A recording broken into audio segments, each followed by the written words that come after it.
to Berlin, Germany. After an insane weekend in Athens, we've arrived at the final chapter on the road to Worlds. There's only one spot left, and today either Origen or Splice will end their 2019 season as they face off in round one of the regional qualifiers. Hello everyone, I'm Shox, as you can see, joined here by the wonderful Ender and Yamato Cannon once again.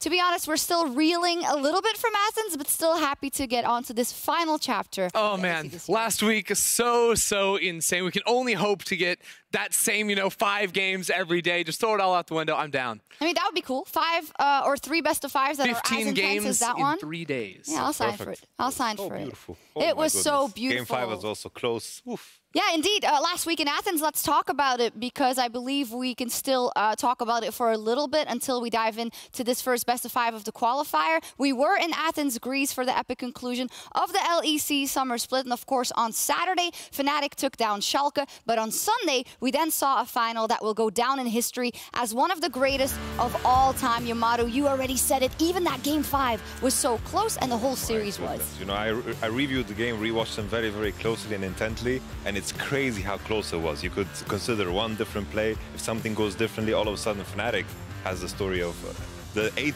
LEC title, or 7th, which one is it? Yeah, I think 8th now. He has so many here for this team, but it looked like for a long time Fnatic may be going to have the upper hand in that match. It was 2-1 Fnatic on match point, but then G2 came back so strong. Caps finally showed up to play on the Sylas and the Akali, and then it was smooth sailing for G2. It was G2 taking home their 6th LEC title, and Perkz being the most decorated player in LEC history. 6 titles for him. Caps also 4 back-to-back, 2 with Fnatic last year, 2 this year. So much talent on that roster. It seems like whatever team Caps is on is just destined to win, Shox. I don't know what else to say. Well, beautiful picture, and I think it says it all, Yamato. Crowning achievement for G2 once again. I love this picture as a, whoa. Ooh. It's a disaster. It's a disaster. We'll fix that later. I love this picture as a competitor. This is something you want to print out because this is the man and the team that you have to chase down and beat. So this is something I'm going to put up in the Vitality game. In 2 different roles, nonetheless, Yeah, fantastic stuff by Perkz. We do have a bit of news that isn't that pleasant. Due to a medical emergency, Origen's lineup is changed for this week, with Zanzara from their ERL team replacing Cold in the jungle. Of course, all the best to Cold, and hope he's feeling better soon. But that, of course, is a spanner in the works for Origen in the gauntlet. Yeah, I mean, it's a last-second mix-up, which, of course, no team is going to want to have coming into the final weeks of play, but also for Origen, that it was a team struggling towards the end of the split. I felt like something needed to change, so we'll see what effect he can have on the roster. We will see how it turns out, and while it's nice to get to Worlds and to win an LEC title, the most important fight was the one in the race for Superior Analyst, and the winner in the summer split was Laure. Congratulations, a bit of an applause for Miss Laure. She had 79 points, and she bested Fraskuren with 1 point. Well-deserved with the baguette. She's also a Zyra one trick, but congratulations to her. What's up with the analyst? You guys can never win. Okay. Hold your horses right there, because for a second it was close. If Fnatic won in 5 games, me and you, Shox, we would be up here champions. Great, blaming teams. Yeah, it was Fnatic's fault. Yeah, Fnatic doesn't have enough to deal with. Now they're getting blamed. Well, I mean, they should have won.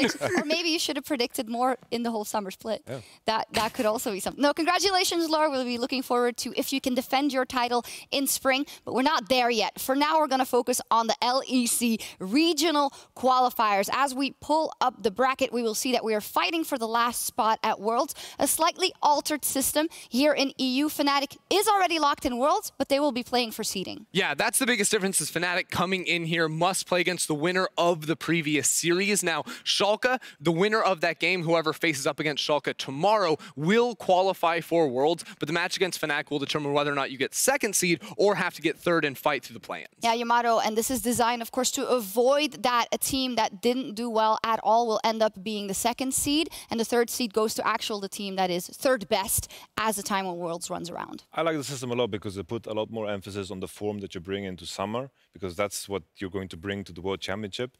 It doesn't matter, for example, OG, if they played fantastically in spring and they automatically qualified on points, all of a sudden you don't know what they're going to do at the World Championship. Well, they wouldn't, because OG is actually the only team in EU Gauntlet history to make it to the Gauntlet whilst getting 0 points in summer. So they're really happy that this new system is around. But it's not easy. I mean, they'll have to go through Splyce and then through Schalke 04 to see if they get there. So it's by no means an easy feat to get to Worlds. No, it's definitely not. And I think both OG and Splyce are coming in today with something to prove for themselves, because towards the end of the split, Splyce fell off, lost that series against Rogue. Origin, of course, disaster of a summer for them. So this is their last chance to make a moment to really come back with a strong form. And what do you make of Fnatic? Do you think they're annoyed? They're saying, well, hey, we played these 2 incredible best of 5s. We almost beat G2, and now we got to play for this seeding. I think this is the sad part about the system. I think it's going to be very clear that Fnatic is the best team out of these 4 ones, but we kind of escaped the one of the 3 scenarios that we've had in previous seasons. So I'm happy. And at least they get, if it goes really well, they can see it as very good practice on stage as well, too. It has to be done.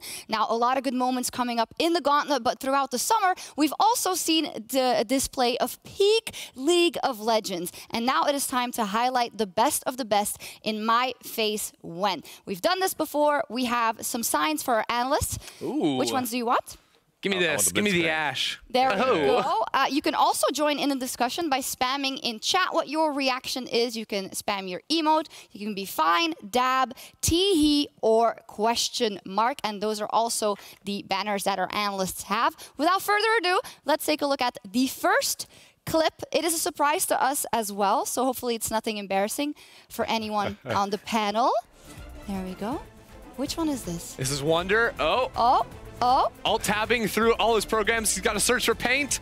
What's he doing? Can he find it? He got it. He's got it open. He's drawing. What is Garrett? Going on? No, that was against us. Pretty rude, man. We have history, Wunder. Yeah, what's the reaction? What's the reaction? That's a tee-hee if I've ever seen it. I think he dabbed on us, man. Oh, he did definitely dab on you guys, that's for sure. Let's see. Okay, definitely the chat thinks dabbing. But or the chat's always going to vote for dab. Always? Like, let's be real. It's also the easiest to type. There are a bunch of memers out there. You know what they're voting for.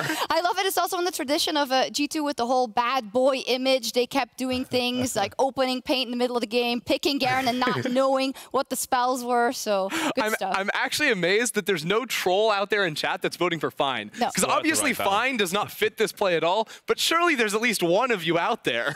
Okay, it seems to have settled on the question mark on the Blitz, not knowing what's going on. Let's move on to the second play or moment. That was a great one to start us off on. Here we go. Having a hard time seeing. Oh, yikes. Look at Mag. Oh. Xsmithy? Wait, way to kick him when they're down. Oh. Ouch. I feel bad even voting for that. I mean, I think that's a question mark, but also like, everything's fine. No, that was not fine. That's not fine. What is it with Sejuani ults and really good junglers missing it? I don't know. I think it's because of like you have this momentum when you Q and can ult. Yeah. And you can make like this amazing moment, like this flick of the wrist thing. Flick of the wrist. But it just doesn't work out sometimes. It's very difficult. Yeah. What do we got? I guess it's also. Okay. Dab? What do you guys do? See, I told you. Dab will win every time. I mean, he's the best emote in the game. It is. It is. Third play up next. I wonder if we're going to see a positive, like a really great play, or no, if we're just roasting people. Embarrassing moments. Here we go. Fnatic versus Team. Oh, Fnatic Team Liquid. Oh, double F flash! No! You've got to use the flash, my man. How does he keep doing it? Oh wait, no, it's Ven.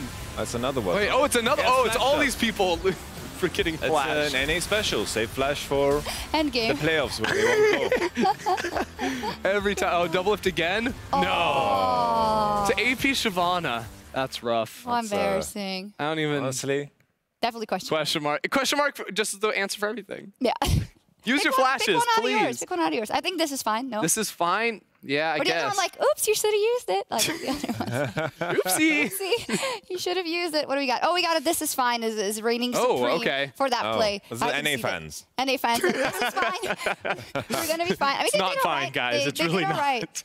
Rift Rivals also, number 2 out of 2 teams. Yeah, they did get second place. Still top 2. Now up for our final play. Let's see if it's as good as the previous one. Here we go. Oh no! Oh no! Oh no! I know what Shimoto I'm going for. Oh no! It's a I think this is dab, disaster. because Jankos is dabbing on the floor right here. For context, after G2 Esports won in Athens, Jankos said that he screamed so loud that he tumbled on the floor because his body just couldn't handle it. I'm still worried about him, but what are we thinking? A dab? Why is it a dab? I don't think I think he just dabbed on the floor. Oh, yeah. But he just didn't want to. I'm going to say this is fine. This is fine. I mean, he was fine. We checked after. I mean, he also did just win the title, so like everything was clearly fine. 5 games were happening, and he had all that stress, and then he just like, okay, guys, this is good. We also saw it from a multitude of different angles. It's going to haunt him forever. But, you know, he's the MVP. He won the title. I don't think he's going to be too sad. Thank you all for voting at home, and thank you for lending your analysis to the great moments we had in EU. Now, over the next 3 days, we're not only going to look back at funny moments, we're also going to look back at EU's best moments from Worlds. And what better way to start than with 2015? That was the last time Worlds came to Europe in Paris, London, Brussels, and Berlin. In terms of the representatives from Europe, we had H2K, Origin, and Fnatic. H2K, they fought valiantly, but in the end, it was OG and Fnatic that showed the world what EU was made of. Now there we get some glimpses of the wonderful cities that were host to Worlds 2015, but if we look at the teams to set the scene, Fnatic came off their perfect 18-0 split. They also won an epic final versus Origin, who on their part successfully completed their speed run from Challenger to Worlds in one split. Now, in terms of World's favorites, Fnatic was definitely primed to make a very deep run. There were even hopes for Fnatic to bring that Summoners Cup back to Europe. But when we look at the groups, not an easy feat, I think, especially for Origin, a stacked group with KT Rolster, LGD, and Team Solo Mid. However, they managed to end up top 2 in their group with some very impressive performances. I think we all remember the Darius pentakill from SOAS, and also to keep the NA versus EU salt flowing, there was a 2-0 of Origin versus the NALCS champs TSM. Now, Fnatic, they also made it through as first seed. Then they found themselves in the quarterfinals versus LPL's EDG, and they beat them in a swift 3-0. It was all smooth sailing for EU. Origin also made it past Flash Wolves to the semifinal, but eventually, though, both teams would fall and run out of steam in the semifinals against SKT and the KOO Tigers, respectively. However, 2 semifinal berths brought great pride to Europe, and the question since then always remained, was this our chance? Was this our shot at getting the Summoners Cup back to Europe in Europe? Well, time would tell that we would get another chance in 2019. It is on the cards, but we'll see how it plays out. But right now, we are looking for our 3rd European representative. And Origin, they brought a jungler with an interesting pocket pick to the gauntlet. Thanks so much, Sox. Now, Zanzarah is going to be the sub-jungler for Origin in their games today. And I wanted to talk about Ornn in the jungle, of all things, for this guy. He's brought it out numerous times in recent memory in his regional finals, as well as just yesterday at EU Masters. And this pick for him is unique. It works because of the passive that Ornn has, which allows him to build items basically anywhere on the map. What this means for Ornn is that he can start off with, you know, a Hunter's Talisman, go ahead and pick up a very early machete after he clears his first 3 camps, and then be super fast in his clear and also higher HP. Any other jungler that tries to go for those 2 items early on has to recall, has to walk all the way back to lane, so it slows them down considerably. Now, Zanzarah on this unique pick does like to go for some very specific items, which allow him to maximize this champion. Now, Ornn has some bonus armor and magic resist scaling in terms of his damage, both on his E as well as his passive, that just gives him a whole lot of extra resistances. So he loves to pick out both the Abyssal Mask as well as the Iceborne Gauntlet, which also upgrade into his famed Ornn items later in the game. You'll also notice the Lucidity boots there, which do seem strange as a jungle pick. I generally think that these are a luxury purchase for Zanzarah. Definitely you want to look for the Tobbies or the Merc Treads when you need them, but he does like to get those boots to achieve 45% CDR very early on into the game. Now basically, Ornn does have a unique rune setup as well. You'll see right right off the bat, Unsealed Spellbook. What is that? Well, Zanzarah likes to go for this because it helps him counter gank. You know, you can switch over to teleport and respond to any types of plays around the map, pick up a ghost when you're flashed on cooldown. There's a lot of different options that he can then go for. He also slots into the biscuits to make sure he never has to recall. That's the big strength of Ornn. You never have to go back to base, as well as presence of mind to make sure that his ultimate cooldown is as low as possible, and there's absolutely zero downtime with that. At level 16, that ult's getting below 60 seconds too, so he scales into an absolute monster later on. His early game is a little bit weak. I don't think his ganking is especially strong, but because he's able to stay topped off on HP during his early clears, he does also have a lot of free time to move around the map when his camps are all down and he doesn't have to base. He can show up into lanes, take scuttle crabs, walk into the enemy jungle, do a lot of these things. But at the end of the day, it's all about the scaling on this pick and going into those later game team fights where he really does come online. We're talking those less than 60-second ultimates post level 6. We're talking about the scaling he brings both when within his own kit in terms of utility and tankiness, as well as the Ornn items he can give to his teammates. At levels 14, 15, 16, and 17, he has the ability to upgrade one of his allies' items. That's a whole lot of money's worth of free stats that makes any team with Ornn in it scale into an absolute threat. And that's why I'm super excited to see Zanzarah play here today, because he plays wacky champs. The Ornn, we've seen some Nunu recently as well. I'm ready for it all, guys. So let's separate the two then. One, Yamato, what do you think of the Ornn jungle? Oh, well, it's a tank. I'm a massive proponent of tanks in the jungle when it comes to crunch time, so maybe it works. And on the other edge, what do you think of Zanzarah coming in and bringing all these possible, you know, strange picks that Splyce might not be prepared for? Honestly, I don't know so much about Zanzarah, but I must imagine that this situation is very tough for him because coming into a team, I think the jungle position is like the blood of the team. You need to make sure that you gain this information from the teammates. You have good synergy all across the board. Jungle is probably the hardest role to slot someone in because they are pretty much the leader of the early game. I definitely agree, and we have seen in the past that jungle substitutions can help teams, just give them new life, because jungle is such an integral role to your team, especially in the early game, as you mentioned. If you bring in a totally different style with a team that has been failing, because let's be honest, Origen in summer was failing, finishing 8th place, I felt like this team needed life, so maybe it's what they need. Let's see. Of course, Zanzarah could play a very big part in the best of 5 tonight. Origen and Splyce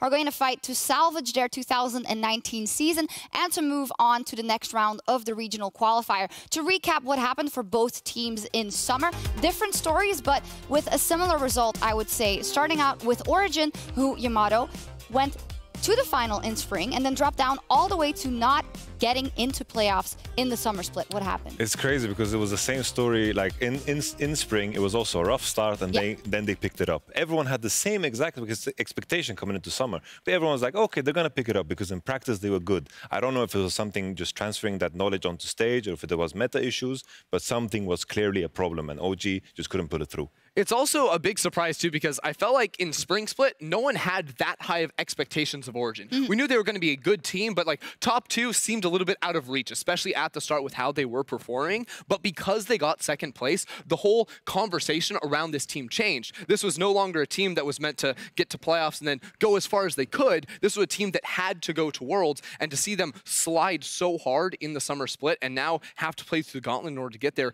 is a huge blow to this organization. Yeah, they're making it difficult for themselves, and they'll have to fight really hard, starting with this matchup versus Splyce. Now, for Splyce, when we look at their entire year, they're always contesting for that top 3 or even for 2nd, but the same problem that has plagued them before keeps plaguing them. Even in the playoffs, they couldn't get past Rogue in round 1. Every single time it's the same thing, right? Good season, this year even better. In Summer Split, all of a sudden, this team is supposed to be top 2, top 3 contesting against Fnatic, and even in week 9, they had that 45-minute game against them where we thought this is going to be the 3rd team that we send to Worlds. Then they get absolutely obliterated by Rogue in the 1st round of playoffs, and all those questions came back when we were talking about the mid-game issues that arose for them. In the regular season, teams weren't able to exploit that, but we saw very clearly Rogue that had prepped for them completely dissect them. What happened with Splyce? Honestly, I think it's the common story of this Splyce alteration, where always they have a playstyle that's very good in the regular season because it punishes the teams that can't really carry through on the basic fundamentals of the game. And then when they come into playoffs, all of a sudden creativity comes to play, how aggressive you can be at every point in the game. And Splyce tend to fall short on this. I do believe in Xerxes and Kobe, but the rest of the roster has been unimpressive to me coming into playoffs. Yeah, and we could look on the other side as well. The Fisio said it jokingly, yeah, we're not playing playoffs because then we have more time to practice for the gauntlet. So hopefully with all the time that these two teams have had, they have been able to button things up. We're going to find out a little bit more about Splyce at least, because Medic is standing by with their coach. Thank you very much, guys. I am joined by Duke backstage here. Now, Duke, we saw Splyce struggle near the end of the split and then have a pretty disappointing series against Rogue. What have you guys done in the time off you've had until now to prepare for these series? Yeah, we had a slump at the last 3 weeks, I think, as of the loss against Fnatic, which really shattered us at the end of the split, and we were just the shadow of ourselves in playoffs. So, I mean, every team has some cycles like this, and it was really we hit rock bottom, so we had to reset, start from the beginning. And that's what we did. We tried to approach the game a bit differently, focus more on ourselves, trying to build confidence again, trying to find the key elements that we could work on for the gauntlet. And I think we are ready. Can you give us any insight as to what those key elements might be? I mean, I can't give you precisely exactly what we worked on, but it was more isolating the few things that prevented us from having a gameplay that was just flowing, and making us able to build a solid game plan at any point in the game. So we isolated the key factors that were preventing us from communicating properly around the right information. And yeah, we worked a lot on that. We really isolated 3-4 things to work on for this gauntlet, and it was a bit of a different approach than before. Sometimes we were a bit too over the place, maybe. So here we really focused on ourselves and a few things. Oh, thank you very much for that insight. Now, coming into this series, we saw Origen has had to sub out Cold, their jungler, because of a medical issue. They brought in Zanzara, who's been playing in the EU Masters. Has that changed your game plan at all? No, again, we just focus on ourselves. Of course, it changes a bit. This guy has a specific champion pool, but the thing is, it's really hard to prepare against Origen. They haven't played for more than a month, I think. I guess they changed a lot of things, and we didn't want to overthink it, in the sense that if we come to a plan that is too set in stone and actually they have something totally different prepared, then we might be kind of thrown off guard. So we focus on ourselves a lot. Of course, we prepared a few things for them, but I think we are our own enemy at the moment. If we play at our best, I think we'll win. Well, we'll have to wait and see. Thank you very much for talking to me. Good luck on the series today. I hope for a great best of 5. Back to you guys.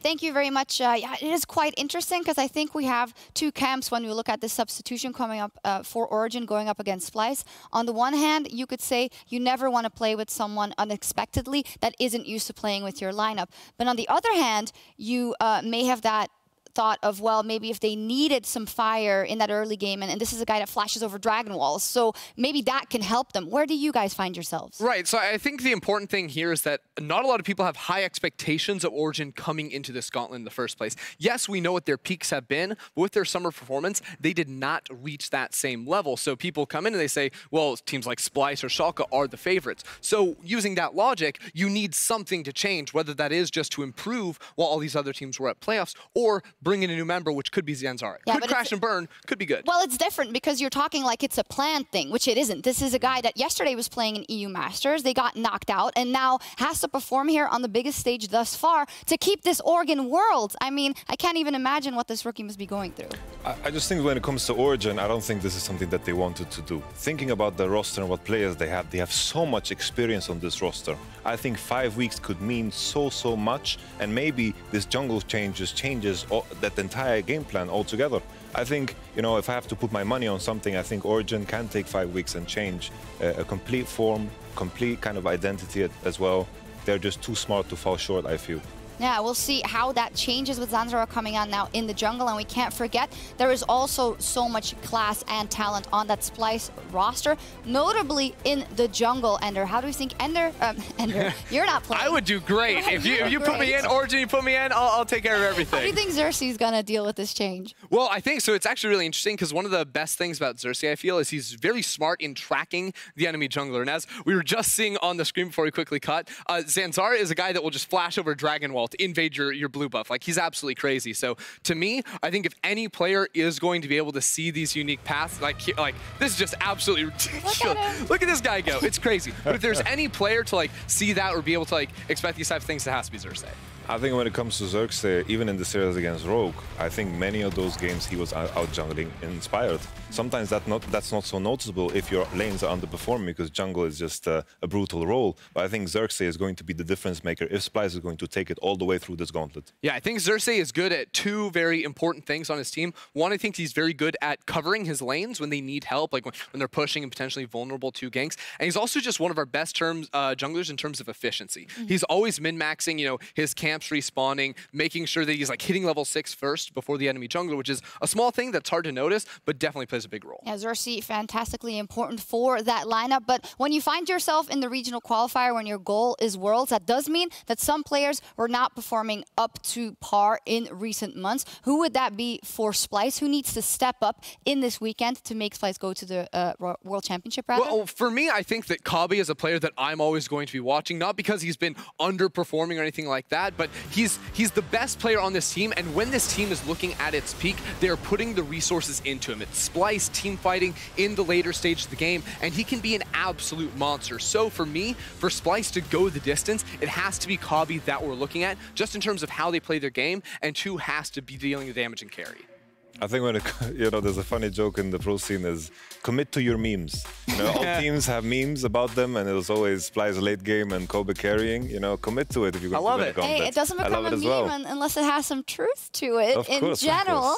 So then we can say the same for Origen. Also underperformed to their goals, but they can still make it to Worlds. Yamato, if there was one person who you want to see shine on that Rift today, who is it? I'm looking at my boy Nukeduck. Nukeduck is a very, very special player. Because I think, I think he has the potential to be the best player on the Rift in almost any game that he plays. I think his biggest weakness is that he needs he doesn't take that much charge in the early game. If his team is doing worse, if his super player is not roaming into mid at the right times, if his jungler is not at mid at the right times, he's going to struggle. But if Nukeduck gets to play a split pusher, for example, and transitions into a good mid to late game, all of a sudden he takes over. We get to see the classic Nukeduck that played Fizz back in the Lemon Dogs days, that carried games. We get to see the spring split Nukeduck that played the Zed and split pushed the game. That's the Nuke that I want to see today on a split pusher that gets transitioned into good mid-late game. Yeah, I mean, I think we all have the memories of the Corki earlier on in the season where he came up huge and did all the damage. For me, though, I think a big problem for Origen in this summer split was the jungle mid lane synergy between these two players, because it felt like whenever Nukeduck wanted to do something in mid lane, like push in the wave or take an aggressive trade, Cold wasn't there ready to back him up. So for me, I just want Nukeduck to bring this new player in, tell him where to be and when to be there to help him set up for that mid lane and allow Nukeduck to shine. Well, in terms of desire of getting to the World Championship, Nukeduck's last Worlds appearance was the 21st of September of 2013. Almost 6-year anniversary, so he really wants to get back there. Now, Splyce and Origen, they have been at the cusp of greatness in 2019, but tonight, one of them will fall short of a shot at redemption. Origen, one of the most storied organizations in European League of Legends. Fans were excited to see them come in with a new roster that put up extremely strong performances in the regular split. Fnatic, can they turn the fight? Nemesis is alive and well. They're going to try to get a little bit more, but Nukeduck is simply too strong. They were counted out, but here in the Ahoy Arena, OG have cut down Fnatic. After coming back from Rift Rivals, Origen fans were disappointed to see the team fail to fix their issues. Nukeduck going into the back line, looking to find that initiation. TSM goes down. Origen keeps the EU win streak alive. It all culminated with them failing to make it to playoffs. A somber story for the Origen lineup from 2nd to 8th. Of course, their spring performance will buy them a second chance in the regional qualifier. This is their last chance. Longtime underdogs, Splyce failed to make a comeback to Worlds after their 2016 run. This year, Splyce have shown that they are not to be underestimated. Dash back and beat out safety. Fancy forward comes in from Humanoid. They're trying to turn the play. North Darren is a hero. That was a monster play. They gave up the long-held second spot to Fnatic and 2 devastating losses at the end of the split. Continues in his AD carry versus AD carry, and Kobbe is feeling himself. But Wrangler says, not today. Which seemed to affect their performance even more going into playoffs. Mikey finds it. It's a beautiful engage. Everyone goes in. Humanoid is left holding his head in his hands. He doesn't even get to participate. The Akali is useless. Woolite takes down Kobbe. destroyed Splyce. Let's not forget, though, that we have seen greatness within this team. We know what they are capable of. We need to see Splyce reset their mental after their short playoff run, and we want to see a return of the calculated beasts they were early in the split. Regional qualifiers have never been so exciting, and it all starts now.